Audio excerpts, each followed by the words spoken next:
बिस्मिल्लाहिर्रहमानिर्रहीम। अस्सलाम वालेकुम डियर स्टूडेंट्स, मैं आपका टीचर फ़खर ज़मान। लास्ट वीडियो में मैंने आपको बताया था कि मैट्रिक्स का इंट्रोडक्शन क्या है और ऑर्डर ऑफ मैट्रिक्स क्या है।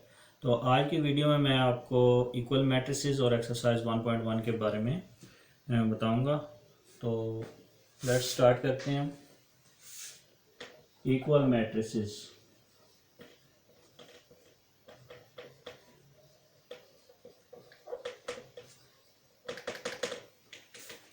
इक्वल मैट्रिसेस, कोई भी अगर आपके पास मैट्रिक्स हैं ए और बी, तो हम उनको इक्वल मैट्रिसेस तब कहेंगे जब हम दो रूल्स को फॉलो करेंगे। पहला जो रूल है वो ये है कि order of matrices should be same.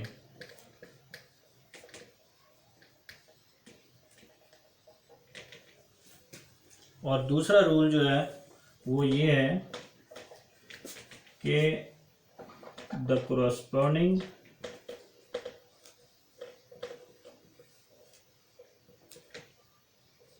elements of matrices should be same। यानी आपने दो बातों का ख्याल रखना है इक्वल मैट्रिसेस में। सबसे पहले आपने दोनों, अगर फर्ज कि आपके पास एक मैट्रिक्स है और उसको मैं कहता हूँ 1 2 3 4, और एक और आपके पास मैट्रिक्स है 1 2 2 + 1 4, और एक और आपके पास मैट्रिक्स है मैट्रिक्स सी, जिसमें आप 1 2 3 4 5 6, ये आपके पास तीन मैट्रिक्सेस हैं। अब आपने देखना है कि कौन सी मैट्रिक्स किसकी इक्वल है। तो देखने के लिए आपने दो बातों को फॉलो करना है। सबसे पहले तो आपने ऑर्डर ऑफ मैट्रिक्सेस देखना है। अब इसमें जो मैट्रिक्सेस हैं आप देखें, ये मैट्रिक्स जो है इसका ऑर्डर 2 by 2 है, क्योंकि इसमें दो रोज और दो कॉलम है। ये जो आपके पास मैट्रिक्स बी है, इसमें भी दो रोज और दो कॉलम्स हैं, ये आपने चेक कर लिया। जबकि ये मैट्रिक्स सी है, इसमें आप देखें आपके पास दो रोज और तीन कॉलम्स हैं। तो मैट्रिक्स ए और मैट्रिक्स सी तो कभी बराबर हो ही नहीं सकते, क्योंकि इसमें पहला जो रूल है, पहला जो कानून है वो फॉलो नहीं हो रहा, यानी कि वो order of matrix should be same. इसमें ऑर्डर डिफरेंट है, इसलिए ये कभी इक्वल नहीं हो सकती। अब आप इन दो मैट्रिक्सेस को देखें, इनमें देखें इनके सबसे पहले ऑर्डर सेम है। ये इसका ऑर्डर भी 2 by 2 है, 2 by 2, और इसका ऑर्डर भी 2 by 2 है। पहली बात तो इसकी फॉलो हो रही है कि order of matrix should be same. अब इसकी दूसरी जो कंडीशन है वो हम चेक करेंगे कि corresponding elements of matrices should be same. अब corresponding एलिमेंट्स का आपको नहीं पता। corresponding एलिमेंट्स जो होते हैं वो प्लेस के हिसाब से, फर्स्ट के एक मैट्रिक्स है ए, इसके जो एलिमेंट 1 है और इसका जो पहला एलिमेंट है, इनकी जो प्लेस है ये सेम है, ठीक है। तो ये आपस में corresponding होंगे। इसी तरह 2 और ये 2 आपस में corresponding होंगे। इसी तरह ये 3 और ये 2 + 1 ये आपस में corresponding होंगे। इसी तरह 4 और ये 4 आपस में corresponding होंगे। तो आपने ये देखना है कि अगर यहाँ पर corresponding एलिमेंट्स भी सेम है, तब वो मैट्रिसेस जो होंगी वो सेम, वो इक्वल होंगी, अदरवाइज नहीं होंगी। फर्स्ट किया इन दो मैट्रिक्स को हम देखते हैं, तो 1 1 के correspond कर रहा है, 2 2 को correspond कर रहा है, 3 3, 2 + 1 3 होता है, तो 2 + 1 लिख दें या 3 लिख दें, बात एक ही होगी।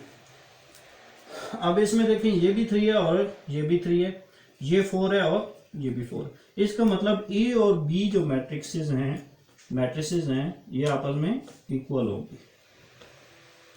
जबकि अगर हम इसका और इसका कंपैरिजन करें, मैट्रिक्स सी का और मैट्रिक्स बी का, तो ये आपस में इक्वल नहीं है।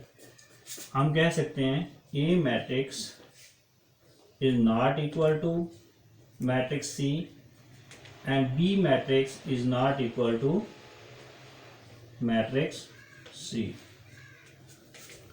तो उम्मीद करता हूं कि आपको ये इक्वल मैट्रिक्सेस मैट्रिसेस का जो कॉन्सेप्ट है ये आपको क्लियर हो गया होगा।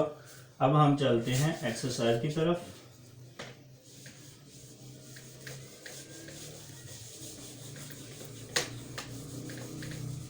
तो तमाम स्टूडेंट्स जो हैं वो अपनी एक्सरसाइज 1.1 निकाल लें। एक्सरसाइज 1.1 जो है इसके अंदर ये मैं आपको दिखा देता हूँ कि 3 क्वेश्चंस हैं। क्वेश्चन नंबर 1 है find the order of the following matrices, यानी क्वेश्चन नंबर 1 में हमने ऑर्डर को देखना है। तो यहाँ हम एक्सरसाइज 1.1 कर रहे हैं। क्वेश्चन नंबर 1 है find order of the matrices.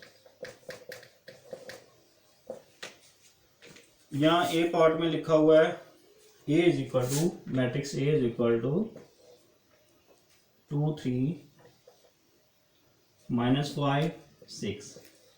अब आपने इस मैट्रिक्स का ऑर्डर बताना है। इसमें देखें सबसे पहले आप काउंट कर लें रोज कितनी है। ये आपके पास रो 1 है, ये आपके पास रो 2 है, ये आपके पास कॉलम 1 है और ये आपके पास कॉलम 2 है। अब इसके अंदर नंबर ऑफ रोज कितनी है 2 और नंबर ऑफ कॉलम्स कितने हैं वो भी 2 है। तो इसका जो ऑर्डर होगा ऑर्डर ऑफ मैट्रिक्स ए वो होगा 2/2। ठीक है। इसी तरह सेकंड जो क्वेश्चन है सेकंड पार्ट में मैट्रिक्स बी है, इसमें इसका ऑर्डर भी 2/2 है। जो सी पार्ट है ये मैं आपको करा देता हूँ, ये 2 और 4 है। इस मैट्रिक्स में देखें कि इसमें रो 1 है जबकि इसके अंदर कॉलम 2 है, कॉलम 1 कॉलम 2। तो इसका मतलब इसका जो ऑर्डर होगा ऑर्डर ऑफ सी वो होगा 1/2 क्योंकि इसमें नंबर ऑफ रोज 1 है और नंबर ऑफ कॉलम 2 है। इसी तरह आप डी पार्ट में देखें इसमें एक ही कॉलम है जबकि रोज इसके अंदर 3 है। ई पार्ट में आप देखें इसके अंदर ई पार्ट के अंदर A B C D E F, ये आपके पास मैट्रिक्स ई है। इस मैट्रिक्स में देखें इसमें नंबर ऑफ रोज कितनी है 1 2 3 रोज हैं और इसके अंदर 2 कॉलम्स हैं। तो इसका जो ऑर्डर होगा वो 3/2 होगा क्योंकि इसके अंदर नंबर ऑफ रोज जो हैं वो 3 है और नंबर ऑफ कॉलम्स कितने हैं 2 हैं। तो बाकी क्वेश्चंस जो हैं वो इसी तरह आप इस क्वेश्चन नंबर 1 के बाकी पार्ट्स आप इसी तरह कर लेंगे। आपको ऑर्डर ऑफ मैट्रिसेस का कॉन्सेप्ट क्लियर हो गया। अब नेक्स्ट जो क्वेश्चन नंबर 2 है उसके अंदर हम देखते हैं कि which of the following matrices are equal. Question number 2 में हमने देखना है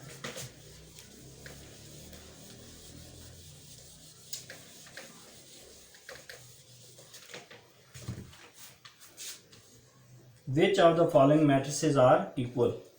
यहाँ मैट्रिसेस मैं लिख देता हूँ, आपने देखना होगा कि कौन कौन सी आपस में इक्वल है।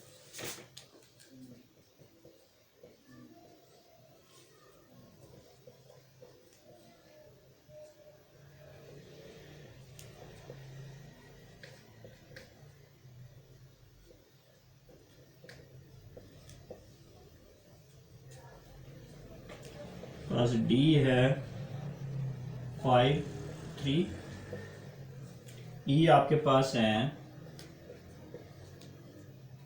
4 0 6 2। ये तमाम मैट्रिसेस मैं लिख रहा हूँ, इसके बाद मैं आपको बताऊंगा कि इनमें से कौन कौन सी मैट्रिसेस जो हैं वो आपस में इक्वल है। F is equal to 2 6, G is equal to 3 - 1 3 + 2 3 + 3। H आपके पास है 4 0 6 2 4 0 6 2। I आपके पास है I मैट्रिक्स है 3 और 3 + 2 और जे आपके पास है 2 + 2, 2 + 4, 2 - 2, 2 + 0। अब हमने इन मैट्रिसेस में से देखना है कि कौन कौन सी मैट्रिसेस आपस में इक्वल है। अब आप पहले वाली मैट्रिक्स देखें, मैट्रिक्स ए को देखें तो इसके अंदर जो एलिमेंट है वो 3 है, ठीक है। तो आप इन सब में से कोई ऐसी मैट्रिक्स ढूंढेंगे जो कि जिसमें सिर्फ 3 एक एलिमेंट हो, ठीक है। तो यह मैट्रिक्स सी को देखें, 5 - 2 है। 5 - 2 कितना होता है? 3 होता है। तो इसका मतलब एक matrix A is equal to matrix C, matrix A is equal to matrix C. यहाँ के पास एक आंसर आ गया। उसके बाद आपने ए और सी को इक्वल कर लिया। अब आप और भी देख सकते हैं कि इस तरह का कोई और मैट्रिक्स है जो ए के इक्वल हो, तो यहाँ पर मुझे और कोई नहीं नजर आ रही। इसी तरह मैट्रिक्स बी को देखें, इसके एलिमेंट्स हैं 3 और 5। ये आप इधर देखें D5 3 है, ये आपस में इक्वल नहीं हो सकते क्योंकि इनके एलिमेंट्स सेम हो। और इसके बाद आप 3 5, हाँ आप ये देखें बी और आई को अगर आप देखें तो बी में 3 और 5 है एलिमेंट्स हैं। इसके अंदर क्या है? 3 और 3 + 2 जो है वो 5 होता है। तो 3 + 2 5 और ये आपस में आई और बी जो है ये आपस में इक्वल है। I is equal to matrix I is equal to matrix B, क्योंकि इनका ऑर्डर भी सेम है और इनके जो करस्पॉन्डिंग एलिमेंट्स हैं वो भी सेम है, इसलिए ये दोनों मैट्रिक्सेस आपस में इक्वल है। इसी तरह बाकी मैट्रिक्सेस मैं देख लेता हूँ, यहाँ पे इनके आंसर्स लिख देता हूँ। आप इसको देखें मैट्रिक्स डी को, 5 और 3, 5 और 3 इनमें से किसी में भी नहीं है, तो इसका मतलब डी किसी भी मैट्रिक्स के इक्वल नहीं है, ठीक है। तो उसके बाद ई को देखें, ई में है, ई के एलिमेंट्स हैं 4 0 6 2। तो एच को देखें तो एच में भी 4 0 6 2 है। इसी तरह अगर आप जे में देखें तो 2 + 2 4 होता है, 2 + 4 6 होता है, 2 - 2 0 और 2 + 0 2। इसका मतलब ई, एच और जे, इन तीनों का अगर हम ऑर्डर देखें तो वो भी सेम है और इनके कोरस्पॉन्डिंग एलिमेंट्स देखें तो वो भी सेम है। तो इसका मतलब ई, एच और जे ये आपस में क्या है? इक्वल मैट्रिसेस है। ई, एच और जे ये आपके पास क्या आ गई? इक्वल मैट्रिसेस आ गई। अब आपके पास कौन सी रह गई? आई हो गई, जी एच आई हो गई। जी को देखें, अगर इस मैट्रिक्स जी को देखें तो 3 - 1 2 आता है और 3 + 3 6, यानी कि 2 और 6 इसके एलिमेंट्स बनते हैं मैट्रिक्स जी के। इस तरह की एफ को देखें तो इसके भी 2 और 6 हैं। इसका मतलब जी और एफ जो है आपस में इक्वल मैट्रिक्सेस हैं। और ये जो मैट्रिक्स डी है ये किसी के इक्वल नहीं है। इसका मतलब ये आपका क्वेश्चन नंबर 2 सॉल्व हो गया। अब हम क्वेश्चन नंबर 3 सॉल्व करेंगे।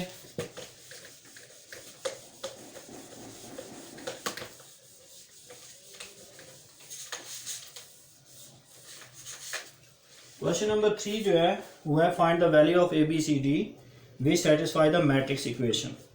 ये इन्होंने इक्वेशन दी हुई है, कह रहे हैं कि ए बी सी डी की वैल्यू फाइंड करो जो इस इक्वेशन को सेटिस्फाई करें। वो वैल्यूज हमने फाइंड करनी है ए बी सी डी की। तो हम मैट्रिक्स की जो इक्वेशन दी हुई है वो लिख लेते हैं। इक्वेशन दी हुई है क्वेश्चन नंबर 3,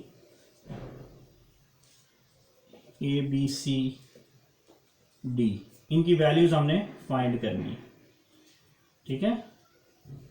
इनकी वैल्यूज क्या करनी है? फाइंड करनी है, ठीक है। तो जो इक्वेशन दी हुई है वो है a + c, a + 2b, c - 1 और 4d - 6। ये लेफ्ट हैंड साइड दी गई इक्वेशन की। अब हम राइट हैंड साइड लिखेंगे, वो है 0 - 7 3 2d। अब ये इक्वेशन दी हुई है जिनमें से हमने ए बी सी डी की वैल्यू फाइंड करनी है। तो इक्वल, ये देखें दो मैट्रिक्सेस हैं, मैट्रिसेस जो कि आपस में इक्वल है। अब मैट्रिसेस के इक्वल होने की दो कंडीशंस है। पहली कंडीशन तो ये है कि ये दोनों मैट्रिसेस जो हैं ये इनका ऑर्डर सेम हो। तो इनका ऑर्डर सेम है, इनके अंदर दो रोज हैं, दो कॉलम्स हैं, इसके भी दो रोज और दो कॉलम्स हैं। अब जो दूसरी कंडीशन है वो है कि इनके कोरस्पॉन्डिंग एलिमेंट्स सेम हो, बराबर हो। ए प्लस सी 0 के इक्वल होगा, ए प्लस 2b -7 के इक्वल होगा, c -1 3 के इक्वल होगा, और 4d - 6 ये 2d के इक्वल होगा। तो हम इनकी इक्वेशंस बना लेंगे, उसमें से ABCD की वैल्यू फाइंड कर लेंगे। तो a प्लस सी किसके इक्वल होगा? According to the condition of equal matrices, a plus C is equal to 0, a plus 2b is equal to -7, क्योंकि ये कोरस्पॉन्डिंग एलिमेंट है, ये आपस में इक्वल होंगे। c -1 equal to 3, 4d - 6 is equal to 2d, 4d - 6 is equal to 2d। इनको मैं equation number 1, 2, 3 और 4 का नाम दे देता हूँ। अब ये चार इक्वेशंस आपके पास बन गई। अब इनमें से हमने ABCD की वैल्यू फाइंड करनी है। तो सबसे पहले आप इस इक्वेशन को देखें, इक्वेशन नंबर 3, इसमें देखें c - 1 इज इक्वल टू 3 है, c - 1 इज इक्वल टू 3। यहाँ से हम c की वैल्यू फाइंड कर लेते हैं। तो c होगा ये -1, जब इक्वेशन की दूसरी साइड पे जाएगा तो ये +1 में चेंज हो जाएगा। तो ये हो जाएगा 3 + 1 इज इक्वल टू 4। अब हमने c की वैल्यू 4 फाइंड कर ली है। अब इस c की वैल्यू को हम किसी दूसरी इक्वेशन में यूज़ करके किसी दूसरे जो एलिमेंट है उसकी हम वैल्यू फाइंड कर लेंगे, वेरिएबल की कीमत। तो a प्लस सी, अगर इस इक्वेशन में देखें तो a plus C is equal to 0 है। तो मैं c की वैल्यू जो कि 4 आ चुकी है, इसको अगर मैं इक्वेशन नंबर 1 में पुट करूं तो मेरे पास a की वैल्यू आ जाएगी, a plus C is equal to 0। अब इसमें आप लिखेंगे c की कीमत इस इक्वेशन में दर्ज करने से, तो वो आप लिख लेंगे a प्लस c की क्या वैल्यू है 4, ये देखें c की वैल्यू 4 है, वो मैंने इस इक्वेशन में पुट कर दी, इज इक्वल टू 0। तो a आपके पास क्या आ जाएगा, 4 उधर जाकर -4 हो जाएगा। अब आपके पास a और c की वैल्यूज आ चुकी हैं, आपने b और d की वैल्यू फाइंड करनी है। तो इक्वेशन नंबर 2 को अगर हम देखें, इस a की वैल्यू अगर मैं इक्वेशन नंबर 2 में पुट कर दूं तो मेरे पास b की वैल्यू आ जाएगी। तो ये हम इधर पुट कर लेते हैं, a plus 2b is equal to -7, a की वैल्यू क्या है -4, ये मैंने पुट कर दी इधर, plus 2b is equal to -7। ये -4 जब इक्वेशन की दूसरी साइड पर जाएगा तो ये +4 हो जाएगा। तो इसे मैं लिख देता हूँ -7, और ये -4 उधर जाकर इक्वेशन की दूसरी साइड पर जाकर +4 हो जाएगा, और ये आपके पास -7 + 4 -3 हो जाएगा। स्टूडेंट्स, ये जो 2 है ये 2 के साथ b के साथ मल्टीप्लाई हो रहा है, जब ये इक्वेशन की दूसरी साइड पर जाएगा तो ये डिवाइड हो जाएगा।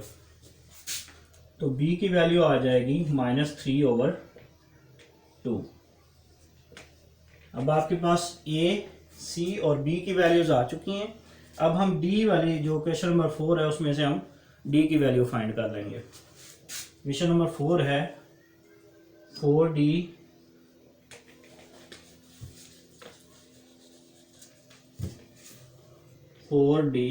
-6 इज इक्वल टू 2d। तो ये -6 को मैं इक्वेशन की दूसरी साइड पर ले जाऊंगा, और इस 2d को मैं इक्वेशन की इस साइड पर ले आऊंगा, तो ये -2d हो जाएगा, और ये उधर जाकर +6 हो जाएगा।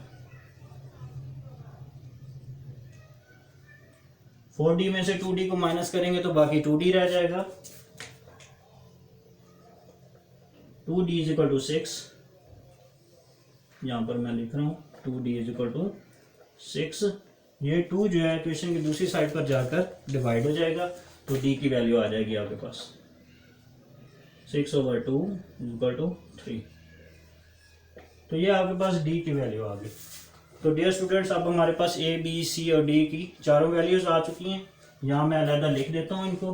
ए is equal to -4, B is equal to